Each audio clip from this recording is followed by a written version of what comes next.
Unfinished Swan is a really interesting game that doesn't have a lot of comparable experiences out there. Even from the very beginning, we didn't have to put in a lot of user interface elements or tutorials. Like, we were able to let people pretty much discover the game in the same way that as a player you're discovering the world. The story of the Unfinished Swan is a story about an orphaned boy, Monroe, who has lost his mother. And the last thing that she has left in the world is this painting of a swan that she never finished.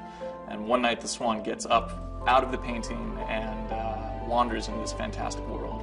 And Monroe follows the swan and in an attempt to catch it, an attempt to really hold on to the last thing he has of his mother's.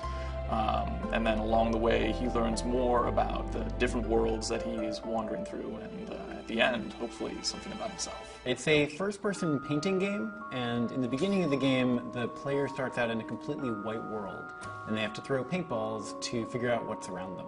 Our paint splatting, that's really the central piece of tech that we've spent the most time on trying to really polish and make look as realistic, but also as stylized as possible.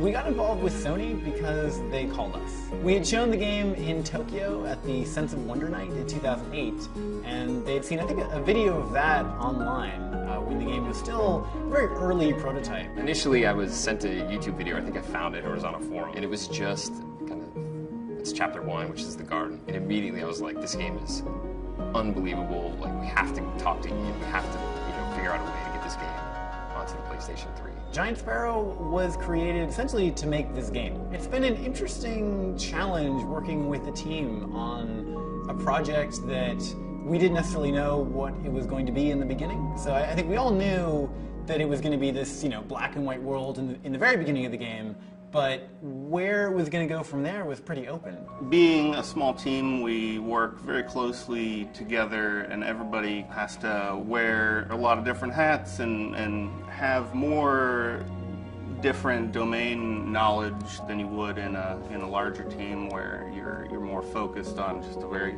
specific subset of things. I think this game appeals to two very different sets of people. There's the hardcore gamer, and then there's the person who doesn't really like games. And oddly enough, I think the game appeals to both of those people for a lot of the same reasons. I don't really know where video games are headed.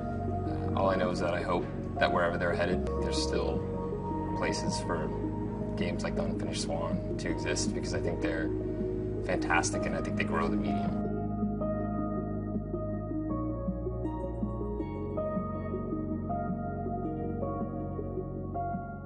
PlayStation